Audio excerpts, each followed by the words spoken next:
Baik, mari kita lanjut lagi kuliah gender kita. Semoga kalian sehat semua dan kita bisa berdiskusi dengan baik nanti berdasarkan sedikit penjelasan yang akan saya rekam saat ini. Jadi ya hari ini kita akan berbicara tentang maskulinitas.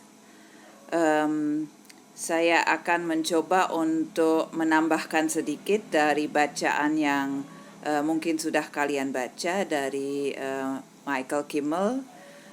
Saya akan mencoba untuk memperkenalkan juga konsep maskulinitas hegemonik dari Connell, kemudian mengaitkan dengan tulisannya Kimmel dan melihat contoh sebuah penelitian berkaitan dengan maskulinitas di Indonesia yang mencoba menerapkan konsep maskulinitas hegemonik ini.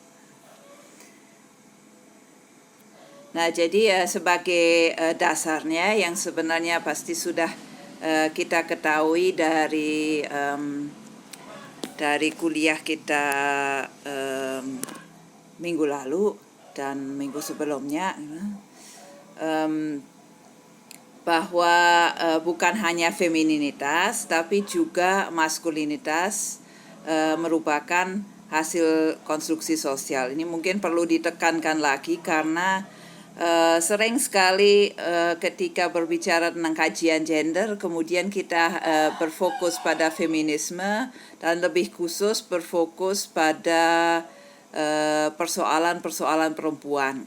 Jadi sering sekali kita berbicara tentang bagaimana gender perempuan dikonstruksi, tapi relatif lebih jarang kita mempersoalkan konstruksi gender laki-laki. Nah, itu yang ingin kita lakukan hari ini. Nah, jadi ya kalau kita melihat maskulinitas sebagai hasil konstruksi sosial, maka kita tentu akan menjadi sadar bahwa apa artinya jadi laki-laki, kualitas-kualitas yang dianggap sebagai maskulin, peran laki-laki di masyarakat itu selalu dalam proses, gitu. Selalu under construction. Gitu. Di sesuatu yang terus-menerus sedang dikonstruksi dan tentu saja dengan demikian tidak statis. Jadi ya apa yang dianggap maskulinitas itu didefinisikan seperti apa, peran laki-laki bagaimana, laki-laki harus bersikap atau diekspektasikan bersikap seperti apa dan sebagainya, itu bisa berubah gitu, sepanjang masa dan memang terus-menerus bisa diamati berubah dan juga beragam di berbagai budaya. Jadi tidak sama maskulinitas di satu budaya dengan di budaya lainnya. Jadi ya selalu sedang berubah, sedang berproses. Nah, di samping itu ya sudah saya sebutkan maskulinitas itu sifatnya plural. Jadi bukan hanya di berbagai budaya maskulinitas berbeda-beda, tapi juga di setiap budaya sendiri itu pasti maskulinitas itu tidak satu. Ada yang dominan, ada yang disebut hegemonik, ada yang marginal atau tersubordinasi. Jadi ada cara-cara menjadi laki-laki yang dianggap paling standar, paling sah gitu, paling normal katakanlah, dan tapi ada juga cara menjadi laki-laki yang berbeda daripada itu dan yang tetap dimungkinkan dalam sebuah masyarakat.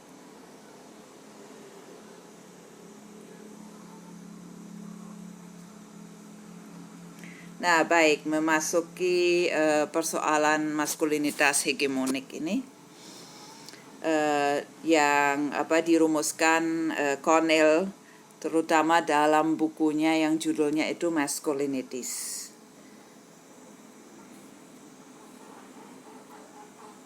Nah, jadi ini definisi hegemonic masculinity atau maskulinitas hegemonik dari buku Masculinities itu 2005, itu edisi kedua bukunya.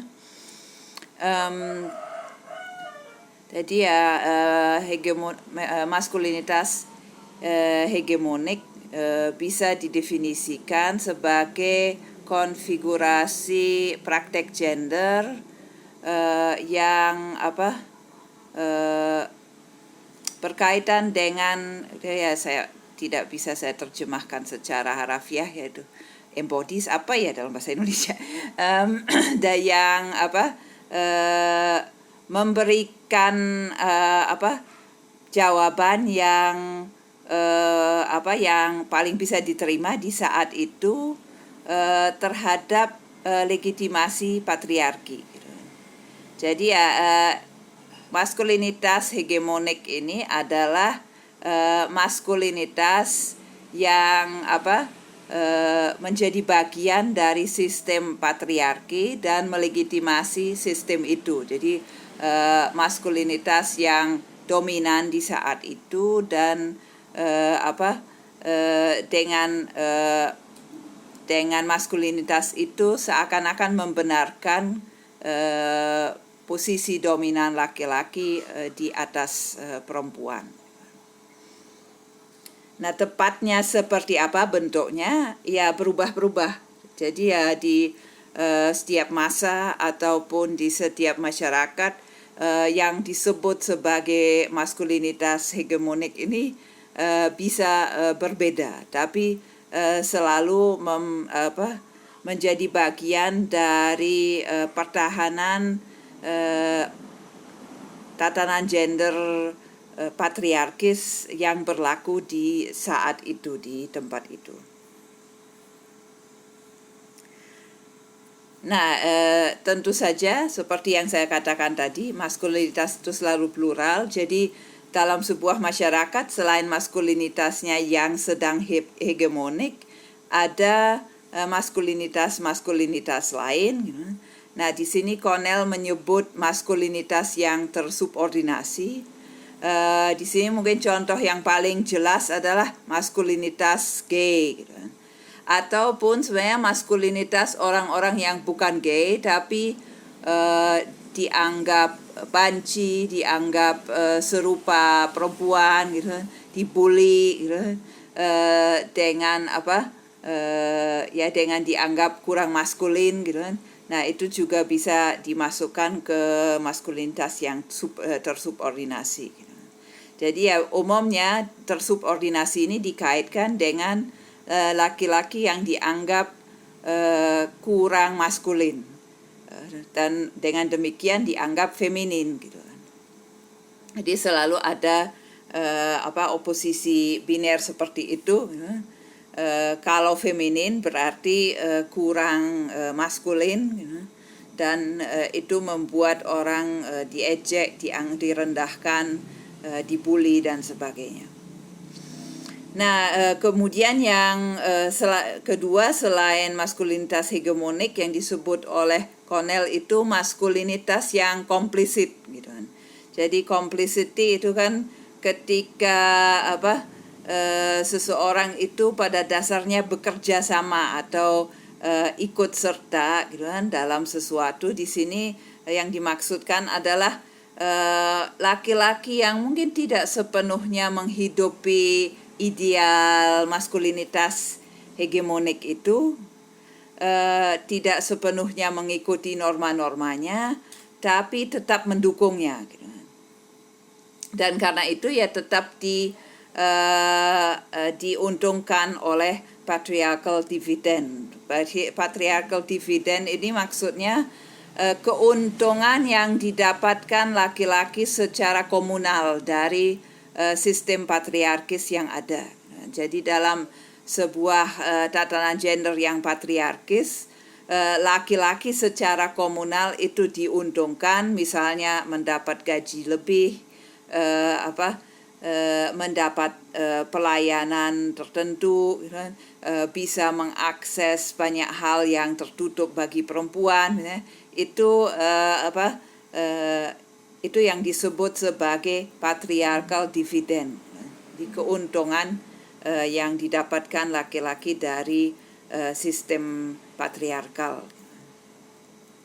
Nah, jadi ya laki-laki yang komplisit ini ya mungkin laki-laki yang dalam kehidupan pribadinya ya banyak kompromi, gitu kan, tidak sepenuhnya menindas perempuan, gitu kan, tapi tidak menentang sistem yang ada secara lebih terstruktur, gitu kan. Tetap mengiyakan tatanan gender patriarkis yang ada dan tetap mendukung maskulinitas hegemonik yang ada, gitu, walaupun dia sendiri tidak sepenuhnya memerankannya.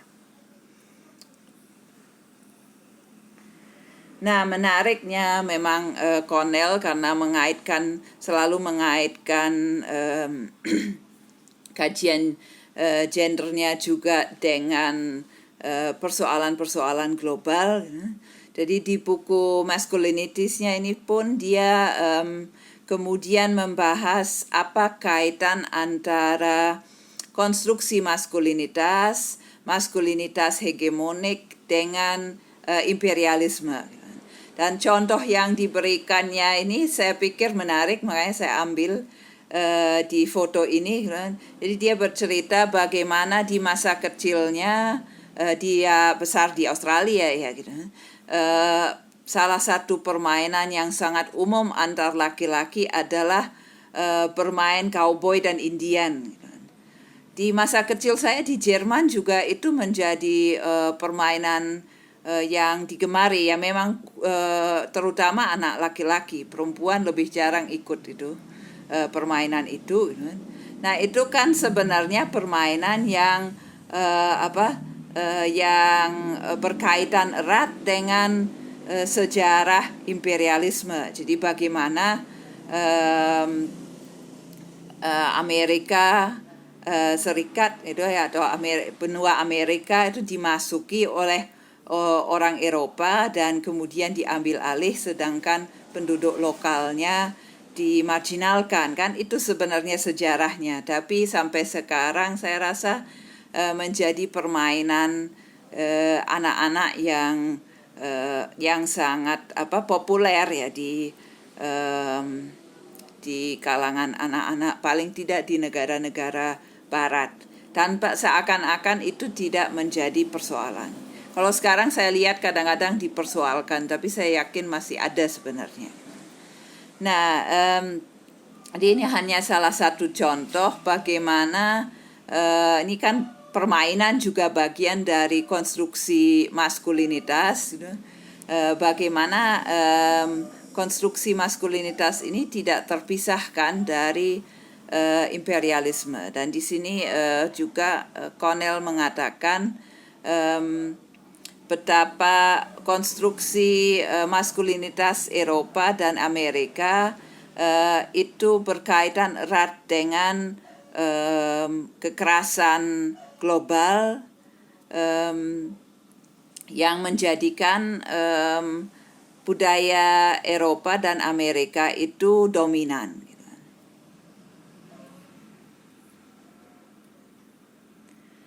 Nah, itu terjadi juga dalam kaitan dengan rasionalitas. Jadi bagaimana di Eropa memang salah satu unsur penting dalam konstruksi maskulinitas adalah rasionalitas. Jadi konstruksi bahwa perempuan itu kurang rasional dan ciri khas laki-laki adalah rasionalitasnya.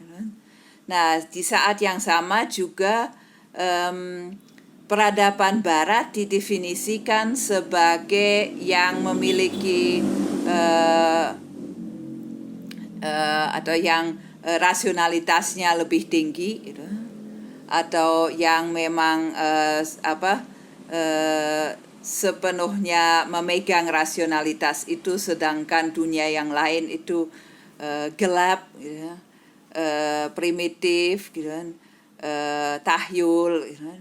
Nah, jadi ya antara konstruksi maskulinitas sebagai rasional dan konstruksi barat sebagai rasional, di sini jelas sekali langsung terbentuk link tertentu gitu kan, di cultural link ya antara legitimasi patriarki dan legitimasi imperialisme.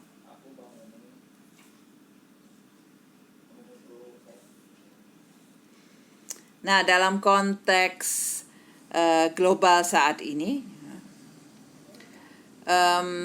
yang menurut Connell itu dominan, gitu kan, maskulinitas hegemonik yang memang berlaku secara global saat ini, bukan hanya di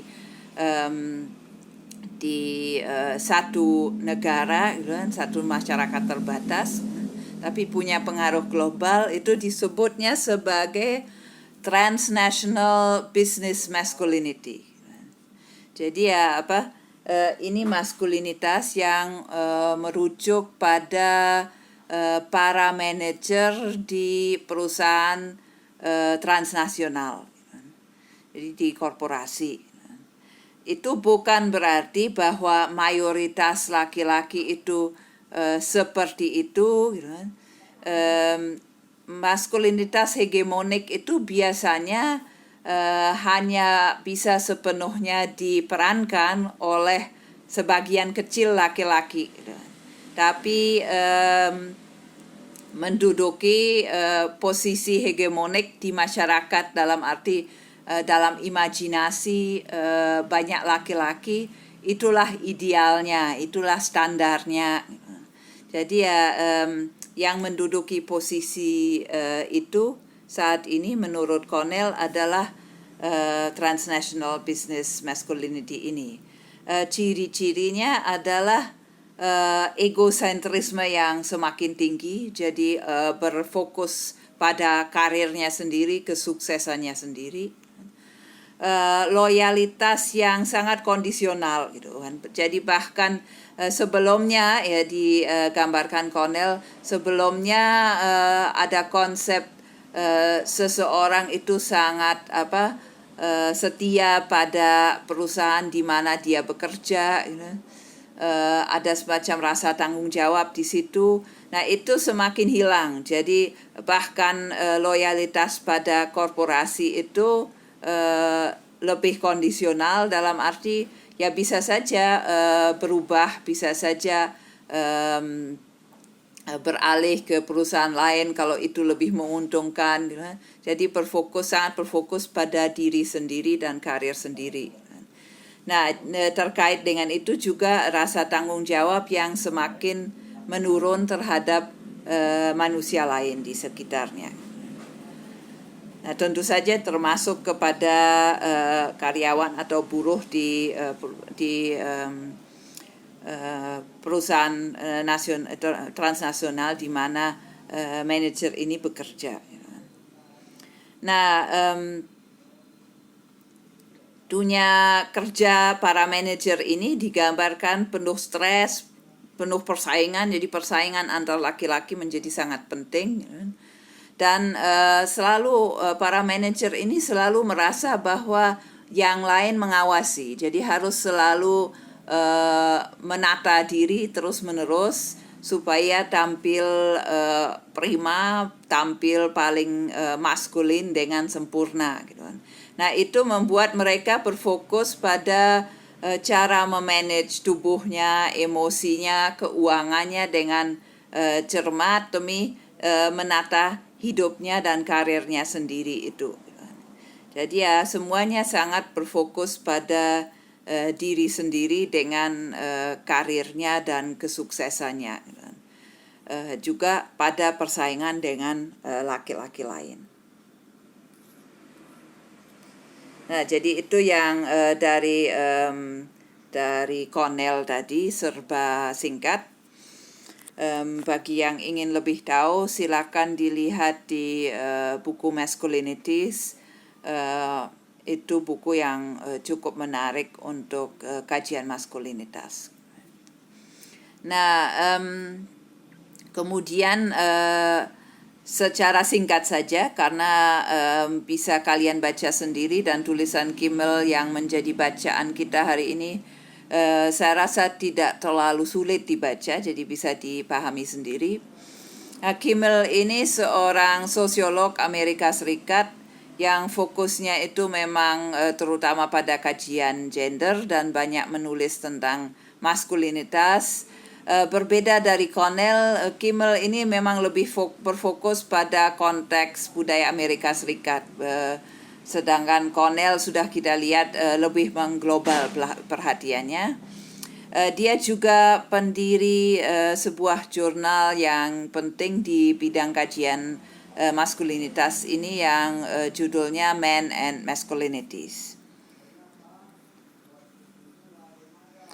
Nah, Kimmel ini menggunakan istilah yang sedikit berbeda, jadi maskulinitas yang hegemonik di Amerika saat ini atau saat dia menulis bukunya, tulisannya yang kita baca untuk pertemuan ini adalah Manhood in America, dari buku Manhood in America yang terbit tahun 1996, jadi sebenarnya sudah cukup lama. Nah, maskulinitas yang dia deskripsikan di situ dan yang dia pandang sebagai dominan adalah marketplace masculinity. Jadi namanya yang dia berikan seperti ini. Ciri khas marketplace masculinity ini adalah agresi, kompetisi, dan kecemasan. Jadi cukup mirip dengan konsep Connell tadi, tapi tidak sepenuhnya sama. Nah, yang saya pikir menarik dari tulisan Kimmel ini adalah dia mencoba untuk menggambarkan seperti apa sih sebenarnya konstruksi maskulinitas itu terjadi. Dan itu tidak sama dengan konstruksi femininitas. Jadi ada beberapa ciri khas, terutama tadi terkait kompetisi dalam kaitan dengan kecemasan. Jadi Kimmel ini mendeskripsikan bagaimana relasi antar laki-laki atau yang dia sebut homososial itu sangat berperan dalam konstruksi maskulinitas. Jadi laki-laki itu terus-menerus merasa bahwa laki-laki lain mengamatinya, gitu ya. Itu tadi Connell juga menyebut itu ya dalam konstruksi transnational business masculinity. Jadi ya laki-laki terus-menerus merasa diawasi oleh laki-laki lain, gitu kan. Terus-menerus cemas tampak kurang maskulin di hadapan laki-laki lain, atau merasa cemas dituduh gay, dituduh keperempuanan gitu. Nah, dalam keseharian banyak sekali tindakan destruktif, merugikan, gitu, atau seksis, gitu, atau homofobia yang dilakukan oleh laki-laki itu dilakukan dalam rangka membuktikan diri. Jadi membuktikan diri dalam relasi homososial ini, yaitu pada laki-laki lain bahwa dirinya itu bukan banci, dirinya itu a true man, gitu kan. Jadi laki-laki sejati, gitu. Nah, saya rasa itu memang di sini yang dibahas adalah masyarakat Amerika Serikat, tapi saya rasa ciri itu juga bisa kita amati di berbagai masyarakat lain, termasuk di Indonesia. Jadi tindakan-tindakan kekerasan, entah dalam geng-geng laki-laki. Misalnya ketika laki-laki membawa motor dengan cara yang ugal-ugalan, gitu, seakan-akan ingin membuktikan bahwa dirinya itu paling berani, paling keras, paling laki-laki sejati. Nah, ini kan sebuah tindakan yang sebenarnya sangat riskan untuk dirinya sendiri, gitu. Tidak bermanfaat, gitu. Tapi ya dilakukan dalam rangka itu, gitu kan. Lalu seakan-akan kalau misalnya ada yang tidak mau ikut, gitu, menjadi ya kurang berani, gitu, banci, gitu. Jadi ya hal-hal seperti itu sering sekali muncul antar laki-laki, usaha untuk membuktikan diri. Nah, termasuk misalnya di ruang publik, taruhlah sekelompok laki-laki berkumpul, lalu ada yang berkomentar negatif atau seksis tentang perempuan yang lewat, atau bercanda dengan cara yang homofobia atau seksis, apakah yang lain akan menegur? Kemungkinan kecil, gitu. Walaupun mungkin dalam hati dia tidak sepenuhnya sepakat dengan sikap itu, tapi kalau di saat itu dia berprotes misalnya, kalian mah jangan seksis, gitu kan, bisa jadi dirinya yang kemudian menjadi sasaran bullying, gitu kan. Dianggap banci, gitu kan, bahkan bisa jadi dituduh gay dan sebagainya. Jadi sering sekali laki-laki di situ tidak bersuara, gitu kan. Bahkan kadang-kadang lebih mengerikan, gitu, misalnya pemerkosaan atau pelecehan yang dilakukan dalam kelompok, gitu, di mana ya bisa jadi sebagian laki-laki dalam kelompok itu setengah ikut-ikutan saja. Seandainya mereka sendiri, mereka tidak akan berbuat hal seperti itu, gitu. Tapi mereka tidak berani untuk keluar dari situasi itu karena takut dianggap kurang maskulin. Nah, dengan begitu, Kimmel kemudian di situ berargumentasi bahwa homofobia itu menjadi bagian integral dari konstruksi identitas maskulin, gitu kan. Di mana di sini yang dimaksudkan dengan homofobia bukan sekedar rasa tidak suka pada homoseksual, gitu. Tapi lebih luas daripada itu, yaitu ketakutan, kecemasan laki-laki terhadap unsur-unsur feminin yang ada dalam diri. Jadi segala kecemasan tadi selalu terus-menerus takut dianggap kurang maskulin. Nah, itu tentang Kimmel.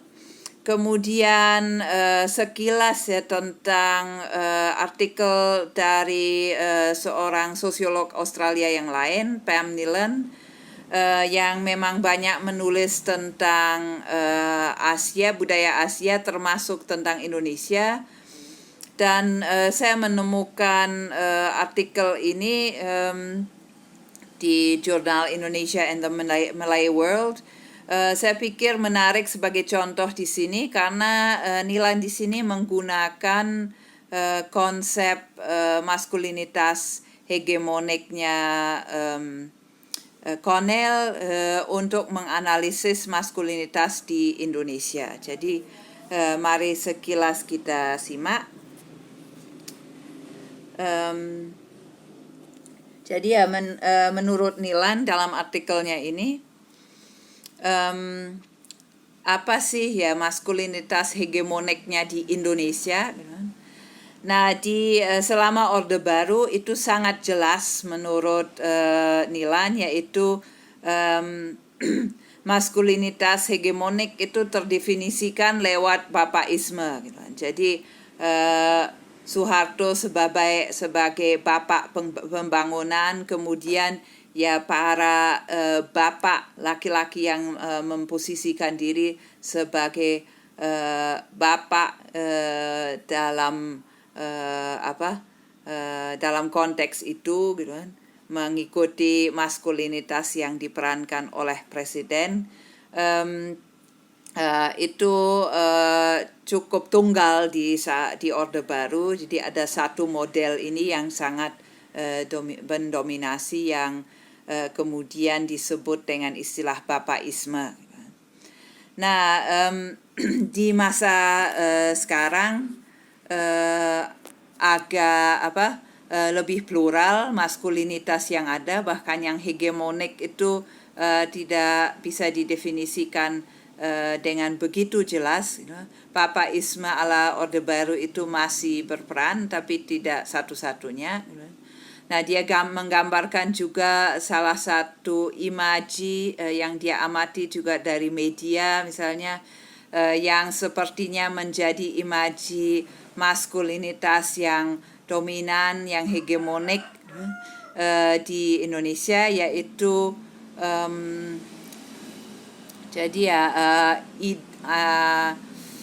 gagasan atau gambaran ideal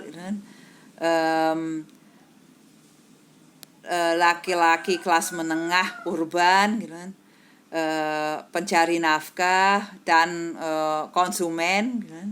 Nah, yang punya satu orang istri, anak-anak yang berpendidikannya tinggi, punya pembantu, punya mobil, punya televisi layar lebar, dan punya rumah baru di kompleks yang yang aman, yang nyaman. Jadi ya imaji itu yang menjadi imaji laki-laki ideal gitu kan. Nah, pengaruh penting lain yang juga disebut oleh Nilan adalah hypermasculinity yang ada di media global. Jadi gambar di kanan ini merujuk pada hypermasculinity ini. Hypermasculinity itu adalah maskulinitas yang dilebih-lebihkan, misalnya lewat film. Di sini ya dalam gambar itu lewat game gitu kan. Jadi dalam video game juga sering sekali laki-lakinya yang seperti itu gitu kan, yang sangat berotot gitu kan, maskulin dengan cara seperti itu. Jadi itu hyper masculinity gitu kan. Jadi ciri-ciri yang dianggap khas maskulin itu dilebih-lebihkan gitu kan, dalam bentuk misalnya film dan sebagainya. Nah, itu yang dibicarakan Nilan sebagai latar belakang untuk penelitiannya sendiri, di mana dia lebih berfokus pada youth culture, pada laki-laki muda, dan dia mencoba untuk mendefinisikan ya tiga maskulinitas laki-laki muda yang menurutnya khas di Indonesia. Metode penelitiannya agak unik di sini, yaitu dia mendeskripsikan tiga jenis maskulinitas ini berdasarkan wawancara, tapi kemudian wawancara dengan beberapa orang untuk setiap kategori ini. Dia jadikan satu dan dia menciptakan tokoh fiksional gitu, dari beberapa wawancara. Jadi setiap tokoh itu sebenarnya terdiri dari wawancara dengan beberapa orang. Nah, di situ kemudian dia menggambarkan tiga jenis maskulinitas yang dia amati saat ini, yaitu aktivis Islam yang hidupnya itu teratur, tidak minum, tidak merokok, sangat menjaga diri dalam interaksi dengan perempuan kecuali dalam pernikahan, terus-menerus aktif di masjid. Jadi dia gambarkan tokoh yang seperti itu, yang cukup berbeda ya daripada imaji bapak di masa Orde Baru ataupun imaji laki-laki kelas menengah urban tadi. Jadi karena lebih berfokus pada hidup yang sederhana dan pada aktivisme agama. Digambarkan juga di situ betapa laki-laki itu tetap mengalami persoalan ketika memasuki dunia kerja. Jadi ketika misalnya mahasiswa itu sangat aktif dalam kegiatan agama, tapi kemudian ketika memasuki dunia kerja dan memiliki keluarga, waktu menjadi kurang untuk aktivitas seperti itu, dan nilai-nilainya juga harus dikompromikan. Jadi misalnya harus lebih toleran terhadap orang berbeda agama, harus lebih terbuka dalam interaksi dengan perempuan di tempat kerja paling tidak. Jadi ya itu salah satu maskulinitas yang dia gambarkan. Jadi maskulinitas yang dibuat berbeda daripada yang hegemonik di masyarakat, tapi ternyata ya kita lihat tidak bisa sepenuhnya bertahan ketika seseorang itu memasuki usia tertentu.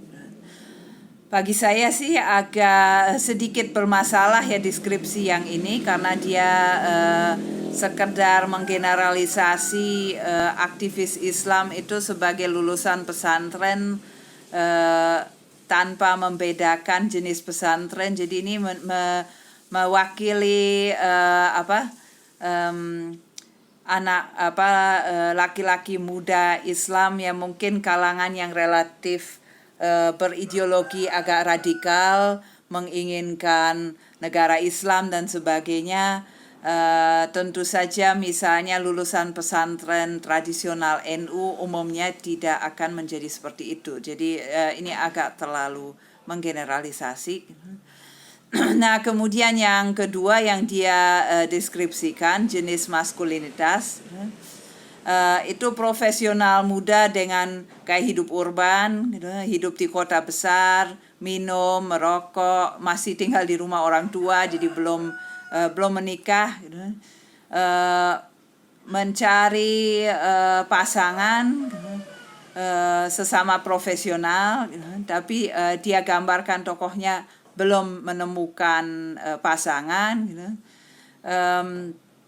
terbuka untuk berhubungan seks di saat pacaran, jadi tidak menunggu sampai menikah, tapi juga dilandasi kecemasan karena merasa harus terus-menerus bersaing dengan laki-laki lain dalam mendapatkan pasangan.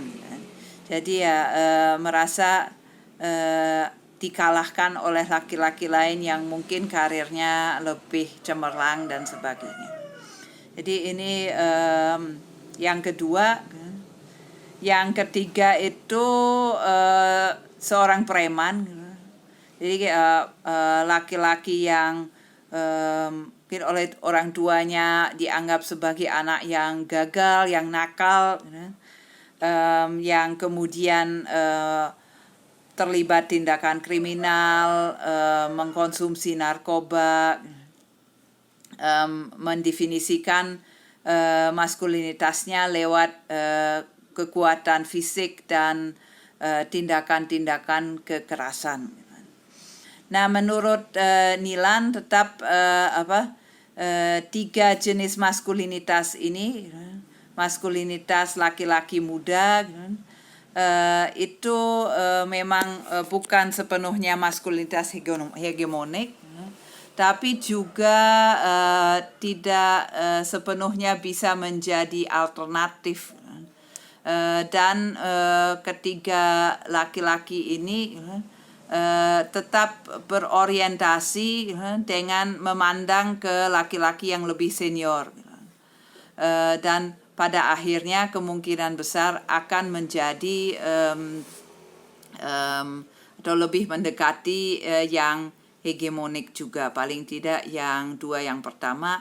Yang ketiga juga selalu memandang kepada preman yang lebih senior dalam dalam menata diri dan maskulinitasnya.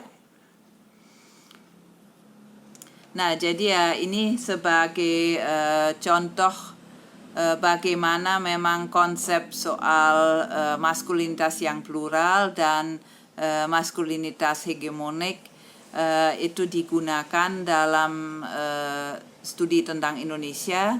Saya masih merasa ini masih serba awal, jadi banyak kemungkinan sebenarnya untuk penelitian yang lebih dalam daripada yang ditawarkan oleh Nilan ini. Nah, mungkin itu sebagai sekedar pengantar. Mari kita diskusikan lebih lanjut dalam pertemuan besok. Terima kasih.